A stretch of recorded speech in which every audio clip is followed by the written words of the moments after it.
another episode of Ready Bet Action. We are excited to come to you after a winning week last week. Very excited about that little factoid for you. So I think we're going to get on a roll. I mean, honestly, it's just hard to pick early season stuff. You don't have the data. Sometimes you don't really know what teams are going to look like. Like the futures episodes are always hard to. So yeah, pretty excited to jump into this. Any particular games y'all are excited about before we dive in? We got a lot of picks. So any particular game, though, that you're like, I am not missing this game this weekend? It's Georgia-Bama week, baby. Yeah, 2 versus 4. Let's go. We'll be at the Utah game that night, so I'm only going to be able to catch the first half. But they did just recently put some Wi-Fi into Rice Cycles, so I'm kind of curious to see how good that actually works. But yeah. They put Wi-Fi in Folsom in CU Stadium a couple years ago, and I can literally sit there and stream other games with 60,000 other people there. So I'm hoping you get the same experience. Fingers You crossed. should. You need to bring a big TV with like just an Apple TV connected to it, and just watch it. In the middle of the stadium, holding a 32-inch TV over my head. I mean, it's such a fascinating game, right? Because Alabama's got a new head coach, Kalen DeBoer, but Alabama's really been an interesting team this year. Like, we saw them destroy Wisconsin, but what does that mean? Meanwhile, Georgia's coming off a really tough, disappointing game. We talked about how we all lost money on that -4 at halftime bet. So who shows up here? I mean, the line +2 for Bama at home is pretty interesting to me, meaning that, like, on a neutral field, it's kind of a pick 'em. I mean, sorry, on a neutral field, Georgia would be favored by like 4. At home, they'd be favored by a touchdown. Seems like a lot to me, but I think we're going to learn a lot about both these teams. There's a lot of teams I think we're going to learn a lot about. That Louisville-Notre Dame game is super interesting to me because Louisville is someone that, like, I mean, Eric, in our futures episode, you were talking about how great their transfer class was and how good they could be, and here they are. They're beating the teams they should beat. What can they do against a good Notre Dame team? So that Illinois-Penn State game is super exciting and interesting to me. Again, like, is Penn State for real? Is Illinois for real? Like, Illinois just beat Nebraska nicely. So, yeah, a lot of really fun, exciting games. Yeah, I'm excited to jump into it. Stefan, you have the most picks out of all of us today, so why don't you kick us off with your first pick? Well, let's go ahead and stick with that Illinois at Penn State. So Penn State, we saw them look great to start off the year, and I was like, oh, damn, my Penn State to miss the playoff pick is not looking great. But they have kind of come down to earth just a little bit. I mean, I know they've had a bye week, so they haven't played a full slate, but they struggled versus Bowling Green, which, you know, Bowling Green also played Texas A&M tough, so maybe they're just really good. Meanwhile, Illinois has played tremendous football. They're getting 18 points on the road. To me, that's just way too many. I still think Penn State's going to win this game, but by 18? Hell no. Give me Illinois +18, -108. This line, I think, started at 16.5 and has gone further towards Penn State, which I just don't understand. So I'm going to lock it in now at +18. That probably doesn't get any better than this. I love that. Love it, especially what they did against Nebraska last week. I really like that pick. Penn State, I don't think, is going to win that game by 19 points. So totally agree with that one. Mike, why don't you take us to your first pick? Yeah, I'm going back to that Georgia game, but I'm taking the under 24.5 in the first half at -140. This game's a nail biter every year, and 9 times out of 10, it's a very defensive start. Add on top of that, Georgia has been terrible in the first half this year, at least offensively. I think it's going to be hard to get above like a 14-10 score at half. Who takes the lead at half? No idea. Not taking anything on that. But I mean, Kirby, man, he's as good as any coach in the country as far as using a recent bad moment and coaching them up. So Coming off of that Kentucky game on the bye week, I will probably be personally playing the Georgia on the money line here. But at the same time, I mean, being at home in Bama, as good as that offense has looked, like, I totally understand taking Bama on the flip side too. So to give me under 24.5 in the first half. Ooh, I'm excited for that one. I'm going to wait till about game time to bet that one. Steve, any other thoughts on Georgia, Bama? Yeah, I've got to play on this. Give me Bama +2. You're going to hate what I'm about to say, Mike. Mike's a huge Georgia fan. I think everyone knows that by now. But I'm probably going to agree with what you're about to say. Let's be honest. For college football, not for the NFL, for college football, I think Jalen Milroe is the best quarterback in this game. I completely agree. I think Alabama has the best playmakers in this game. They're running backs. I mean, Etienne is great, but on the whole, I think you add in the depth that Bama has. Ryan Williams, the 17-year-old who reclassified he should be a senior in high school this year, reclassified to get into this recruiting class, and is going off for Alabama. The deep game for them is going to be interesting. I am not extremely confident in this, but to me, the home field advantage, I think we're getting the opposite of a Kalen DeBoer bump. I think the unknown of that coaching staff is making this line a little bit less than it should. So I'm going to take the points because I agree. I think it's going to be a lower scoring. I don't love the game total, but I do love Bama +2. I think it's going to be close. I think Bama could win outright, but just give me as many points as I can get. And at -108, maybe I should buy it to +3. I don't know. I'm not going to, but because I just don't typically do that. But I do like Bama +3. I don't hate it. I agree with you on Milroe. Carson Beck has not had his coming out party yet this year. We're kind of hoping that happens this week, but I mean, Georgia, I mean, they're clearly missing Brock Bowers, man. Like, you just don't have that playmaker there that he can go to as a failsafe. I think you do, though. I think Oscar Delp and Urasek could be those guys. They just haven't utilized them. I don't know if they've found the right way to utilize them yet. Because even last year, when Bowers was there, they were using Delp like crazy. Right. But without Bowers, almost as a decoy, it's just like blanket everywhere. And so, if Georgia can get back to running the ball effectively, I think this game could be very different. But Georgia hasn't run the ball well this year either. So if Georgia can get the offense back into shape, I still like them as the national championship favorites. But what we've seen so far, they're not at all. I'd put them probably third or fourth in my opinion. So I don't think Bama has seen a defense like Georgia yet. Correct. In any ways. And so no one has. No. Only Clemson. Totally. And that's what I'm kind of curious to see what happens on the deep threat. Like, can they actually get some explosive play still with the defense? So I don't know. I'm kind of pissed that the Utah kickoff is so late because I really want to watch this whole game. But yeah, we'll see. Yeah. Hey, Eric, what would you place the odds that Bama Georgia play again sometime this year, either in the SEC championship game or in the playoff? Like, what would you put those odds on? -10,000. Yeah, like this is probably part one for the year. Yes. This is definitely part one. It's the game of the week. I'm super excited for this one. I'm hoping to get to watch most of it. I will also be missing the first half of my team's game, which is my first pick, Colorado at University of Central Florida. You know what? This is an interesting one. This total is at 64.5. That is a crazy high total for any college football game. I got some fun numbers here. UCF's been scoring buckets of points. Colorado hasn't scored as many points as they should be scoring. Colorado's defense is deceptively good this year. They have only allowed 4.5 points on average in the second half in their first few games. So they make those halftime adjustments. So even if this game going into the half is looking like the over is going to hit, I would fully expect the second half of this game to be much less. Colorado's offense also has not been capitalizing on drives like they should, which will probably ultimately lose them this game.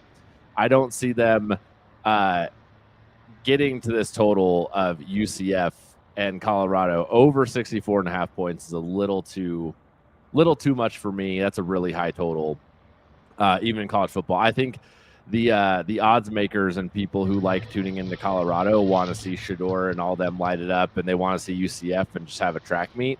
And hey, maybe that happens, but I think Colorado's defense is surprisingly good this year. They've given up a number of some special teams points is the things that scare me, and some fluky stuff against Nebraska, but that's about it. I think the only part that scares me is that RJ Harvey is averaging 7 yards a carry. Penny Boone is averaging 7 yards a carry. KJ Jefferson is averaging almost 7 yards a carry. And I just wonder. I mean, if they're running the ball that much, that clock will keep ticking. But I'm worried about that explosive run game for UCF. But yeah, Colorado's run we'll defense see. has been solid, and their adjustments in the second half to stop whatever the other team is doing has been really, really impressive to see. I think they could be grooming a future head coach in our defensive coordinator. I think this is a great, like you mentioned it or you alluded to it. I think if this gets off to a hot start, definitely live betting the under at halftime is a smart play. Yeah, I like that. Yep. All right, Steve, why don't you take us to your next pick? So yeah. This one, I mean, I shit all over Clemson earlier this year, especially on the Total College Football podcast. I built out a whole slide deck on why Clemson is so bad. And since that point, they have been on a mission to destroy teams. And here's my take on Clemson. Against the elite teams, they cannot hang. Their offensive philosophy is not going to work. And they could get blown out again if they play another team the likes of Georgia, Alabama, those types. Against mid to bad teams, they are on a warpath and they will crush you. So give me Clemson minus 12.5 in the first half versus Stanford. They only need to be up 2 touchdowns.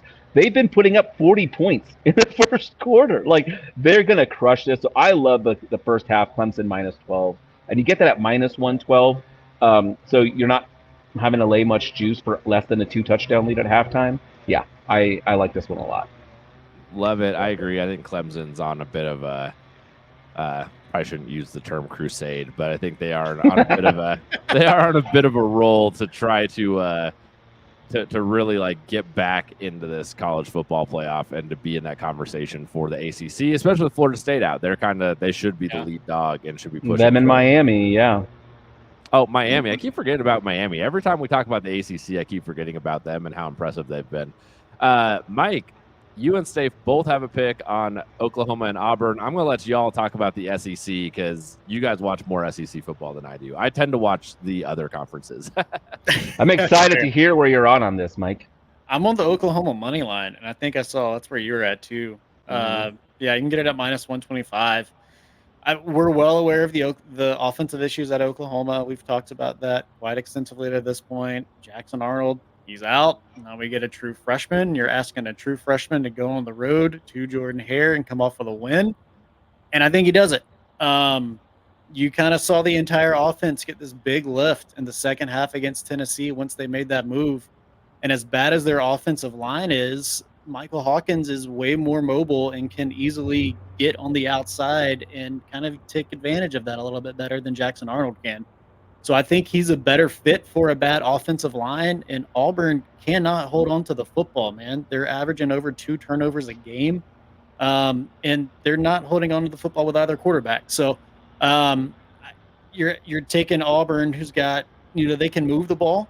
They've had some explosive plays, but not against good defenses. Now you're throwing them against one of the best defenses in the country and asking them to come away with a win. When I saw Auburn was favored, I think when the line first came out, Auburn was still favored. I was just like, you've got to be kidding me. It didn't make any sense. So I think Oklahoma is just a better team. I think they have a better coach. And I think they pull this one off with pretty convincingly, honestly.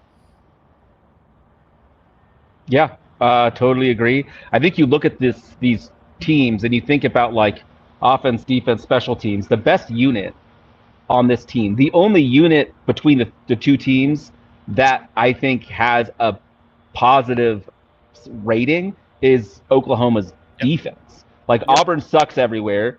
Oklahoma sucks almost everywhere, but the defense, like you said, is elite. So not only has Auburn been averaging like 2+ turnovers a game, like I think they have multiple turnovers in each game. So it's gonna happen. And I'm happy to place my money betting on Oklahoma's defense to see through and get the victory here. Peyton Thorne, if he comes back, doesn't scare me. The Brown kid doesn't scare me. I shouldn't say it like that. The kid whose name is Brown. The kid whose name is Brown. An audio clip of that last part. I forget his first name. Is it Sam? Sam Brown? I forget. Hank Brown. Yeah. So Sam, Hank, whatever. I don't like Hank Sam. So give me Oklahoma on the money line. I think they get it done here. Yeah, And man. yeah, Auburn lost at home to both Cal and Arkansas. Had 4 turnovers against Cal and 5 turnovers against Arkansas.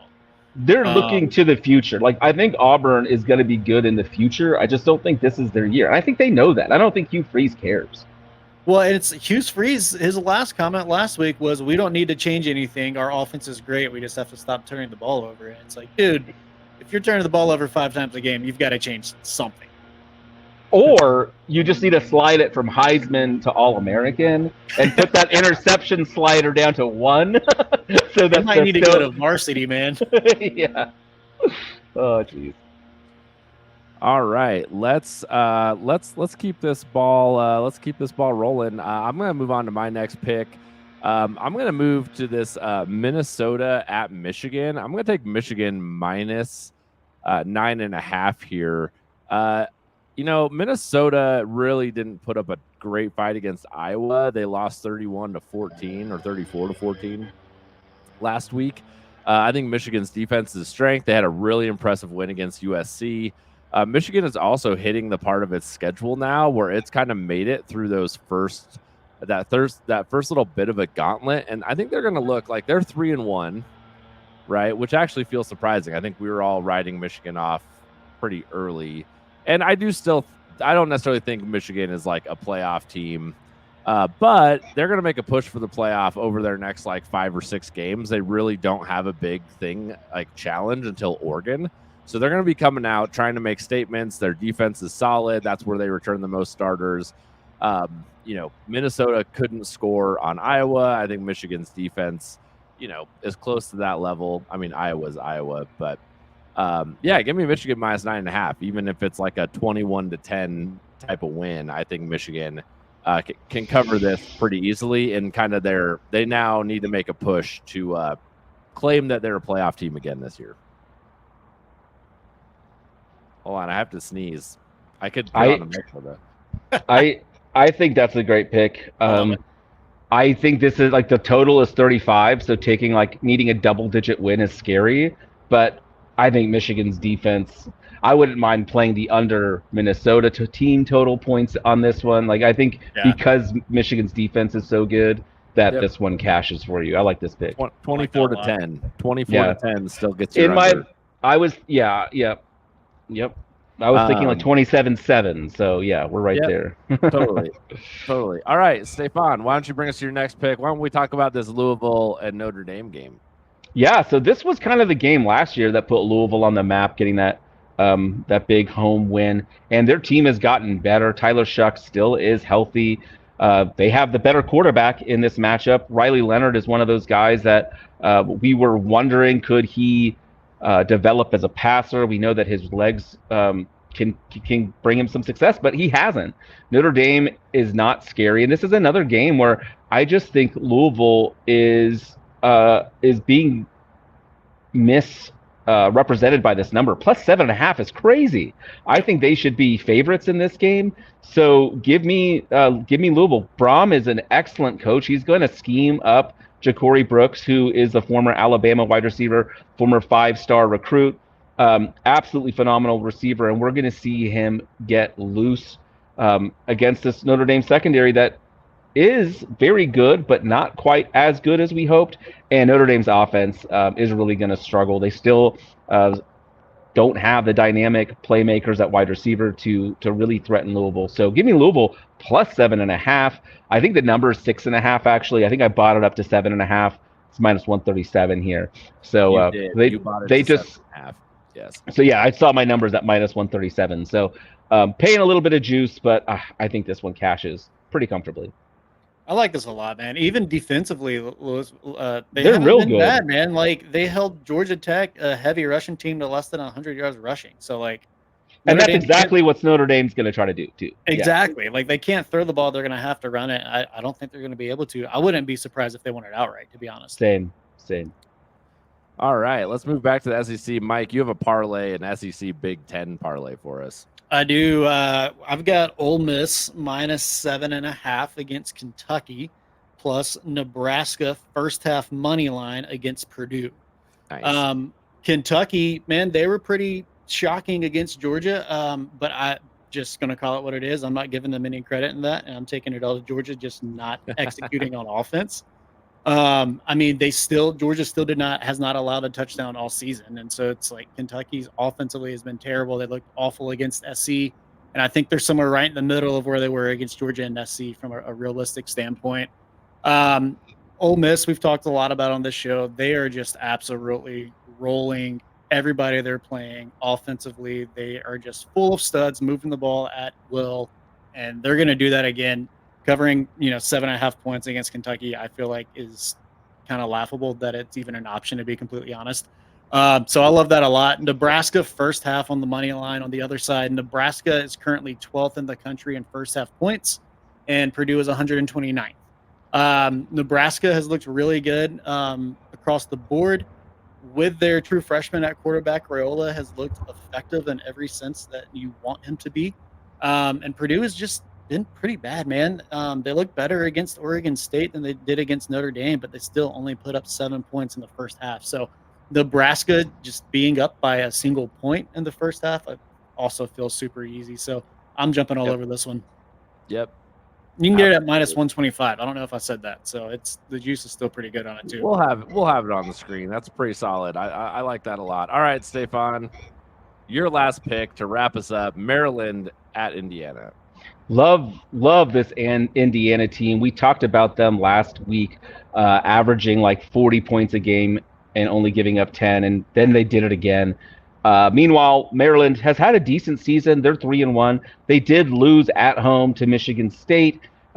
They played a couple other teams that just are not really worth talking about in UConn and Virginia, and Villanova. So they haven't really been tested. Indiana is going to put them to the test and come out on top pretty comfortably. This offense is just humming with Curtis Rourke. I think Indiana gets out to a very comfortable lead and is able to hold on to it. We're going to take Indiana -7 at -110. Love this play a lot. Love it. Love it. All right, we have all kinds of football to watch this weekend. Super excited. Don't forget to follow us on TikTok, Instagram, X, and wherever you get your podcasts. Hit all the positive buttons, like, subscribe, all that fun stuff. All right. If you fast forward to the end, this is the part where we run it down for college football week 5 picks. Stefan, why don't you run us through your picks first? Yeah, I'm going to go with Illinois +18 at Penn State. Georgia at Bama. We're going to take Bama +2. We're going to take Clemson first half -12.5 at home versus Stanford. We're going to take Oklahoma on the money line -125 at Auburn. We're going to take Louisville +7.5 on the road in South Bend, Notre Dame. We're going to take Indiana -7 at home versus Maryland. I have Georgia at Alabama under 24.5 in the first half at -140. I have a major typo on this next one. I am not taking Auburn on the money line. I'm taking Oklahoma on the money line at -125. And then I've got a little parlay going with Ole Miss covering 7.5 points against Kentucky, and then Nebraska first half on the money line versus Purdue at -125. Cool. Give me Colorado at UCF under 64.5. And then I got Minnesota at Michigan, with Michigan covering 9.5 points at -110. That's it for today. Excited to watch some college football this weekend. Keep an eye out for our NFL episodes. We will see y'all later.